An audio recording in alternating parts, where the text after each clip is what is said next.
అంత high security CISF ఉన్న వైజాగ్ ఎయిర్పోర్ట్లో 2019కి కోడి కత్తితో గాయం చేశారంట అక్కడ.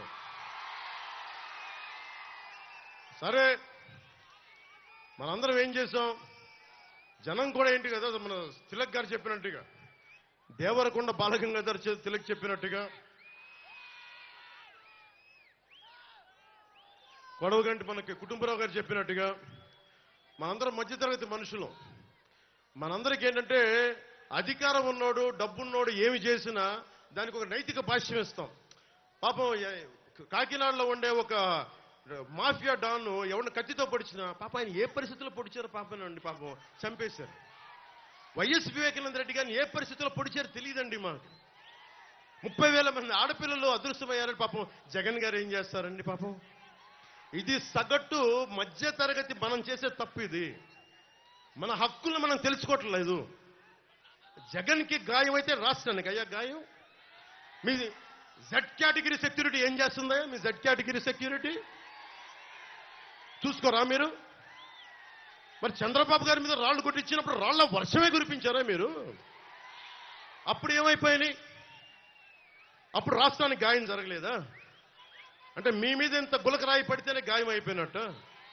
ఏమో ఎవడు చేశాడో నా సంతాపం, నా సంతాపం కదా, నాకు బాధ కలుగుతుంది. నన్ను అడిగారు ఈ రోజున స్టేట్మెంట్ ఇవ్వమని చెప్పారు మా పార్టీ వక్తలందరూ. సార్ జగన్ గారికి ఇలా దెబ్బ తగిలింది అంటే నన్ను ఏం చేయమంటారన్న? ఆయనకి కొంచెం మీరు త్వరగా కోలుకోవాలని ఇవ్వంటే ఏమో అది నిజమో అబద్ధమో నాకేం తెలుసు. అతనే ఇలా టప్పును కొట్టేసుకున్నాడేమో ఎవరికి తెలుసు? తెలియదు కదా.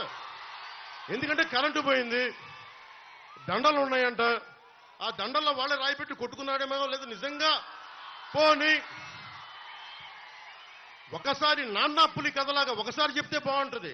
ప్రతిసారి ఎలక్షన్ రాగానే జరిగితే నిజంగా పులి వచ్చిన నాన్న పులి కథలాగా అది అబద్ధం అనుకుంటాం. సరే నిజంగా మీ మీద రాయిసినోండి మీరు పట్టుకోండి. ఎదురుగా పొడిచిన వ్యక్తినే ఈ రోజు వరకు మీరు పట్టుకోలేదు. జైలు నుంచి అతను బెయిల్ ఇప్పించారు 5 సంవత్సరాల తర్వాత. కోడికత్తి వ్యక్తినే. ఈ సెంటిమెంట్ డ్రామాలు దయచేసి ఆపండి. ఈ నాటకాలు భరించలేకపోతున్నాం.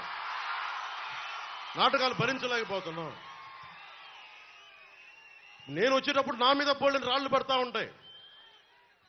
మనకి పీఆర్పీ టైంలో నేను ఖమ్మం వెళ్తా ఉంటే నా మీద రాళ్ల వర్షం. మా వాళ్ళందరికీ మోకాళ్ళు ఇరిగిపోయినాయి, నాకు ఈపుల మీద రాళ్లు పడ్డాయి. ఆ రోజున చెప్పుకోవడానికి మీడియా కూడా లేదు. మొత్తం కరెంట్ ఆపేశారు రాజశేఖర రెడ్డి గారి ప్రభుత్వం. మరి దెబ్బలు తిని మేము వచ్చాం. నా స్టేజ్లు కూల్చేశారు.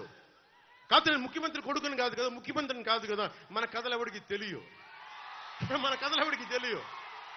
జగన్ గారికి ఎంత రాగానే అయ్యయ్యో ఎంత బాధ జరుగుతుందండి, అయ్యయ్యో పాపం. అమర్నాథ్ని తిరుగు తోటలో కాల్ చేస్తే పాపం లేదు. అది వైసీపీ వాళ్ళకి పట్టదు. రేపల్లెల్లో ఒక ఆడపడుచుని దారుణంగా భర్త ముందు మనకి మానాన్ని పాడు చేస్తే పాపం దొంగతనం చేయడానికి వచ్చారండి. అలా అనుకోలేదండి. దొంగలని దుర్మార్గుల్ని వెనకేసుకొచ్చే వస్తే మనుషులు. జగన్ గారిది ఇంత పడగానే నాకు నిజంగా అనిపించింది, జెడ్ కేటగిరీ సెక్యూరిటీ మీరందరూ ఏమయ్యారయ్యా? పోలీస్ అధికారులు ఏమయ్యారు? డీజీపీ గారు ఏమైపోయారు? ఇంటెలిజెన్స్ ఆఫీసర్ గారు ఏమైపోయారు మీరంతా? ఒక అందరినీ దాడి చేసే వ్యక్తి అతని మీద దాడి చేయడానికి ఎవడన్నా సంతోషిస్తాడు? మనకి నిజంగా సాహసిస్తాడా? నిజంగా ఇంత యంత్రాంగం ఉండి పట్టుకోవడానికి మీకు ఎంతసేపు పట్టుకోవడానికి? రేపొద్దున ఎవడన్నా పట్టుకుని కూడా వాళ్ళు ప్రేరేపించారు, వీళ్ళు మీ వాడే చేశాడేమో. 2019లో మీ కూర్చోబెట్టి కోడికత్తి కోసం జగన్ గారు సీఎం అవ్వాలని డ్రామా ఆడటానికి నేనే పొడిచానని ఆ అబ్బాయి చెప్పాడు. ఈరోజు అలాగే చేశారేమో కనుక్కోండి. కానీ నేను మీకు చెప్తున్నాను, ఇలాంటి డ్రామాలకి మనం పడాల్సిన అవసరం లేదు. దయచేసి పడకండి. నిర్ద్వందంగా దాన్ని తీసి పక్కన పెట్టండి. అరే ఇద్దరు చెల్లెళ్ళు సొంత చెల్లెళ్ళు. అరే మా నాన్నగారిని చంపేశారు, మా చిన్నాయిని చంపేశాడంటే అడ్డగోలుగా బద్దలు కొట్టి కత్తితో పొడిచి చంపితే అందరూ గుండి పొడిచి పడిపోయాడు. వీళ్ళ కథలు మనం ఎలా నమ్ముతాం? ఈరోజు ఆయన వివేకానంద రెడ్డి గారు అమ్మాయి సునీత గారు వైరాలజిస్ట్. ఆవిడ అమెరికాలో చదువుకున్న వ్యక్తి, వైరాలజిస్టు. కరోనా లాంటి వైరస్ ని ఆవిడ దాని మీద నిజంగా వైద్యం చేయగలిగే వ్యక్తి. ఆవిడ కూర్చొని నా తండ్రిని చంపేశారు, నా తండ్రిని చంపారంటే ఒక్క పోలీస్ అధికారి దాని మీద మాట్లాడు. CBI central bureau of investigation వస్తే కడపలో కోర్టులోకి వెళ్ళనివ్వరు వాళ్ళని.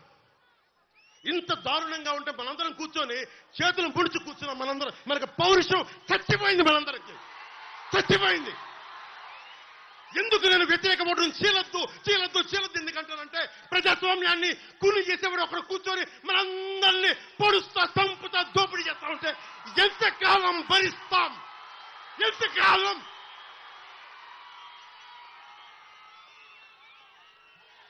సుగాలి ప్రీతి 14 ఏళ్ల బిడ్డని స్కూల్కి వెళ్తే 10 మందిని నాశనం చేస్తే దాన్ని పట్టించుకోడు ఎవడు. జగన్మోహన్ కి బొక్క పడితే, చిన్న గులకరాయి పడితే రాష్ట్రం అంతా ఊగిపోద్ది. సగటు మనిషి బాధ మనకి తెలియదు.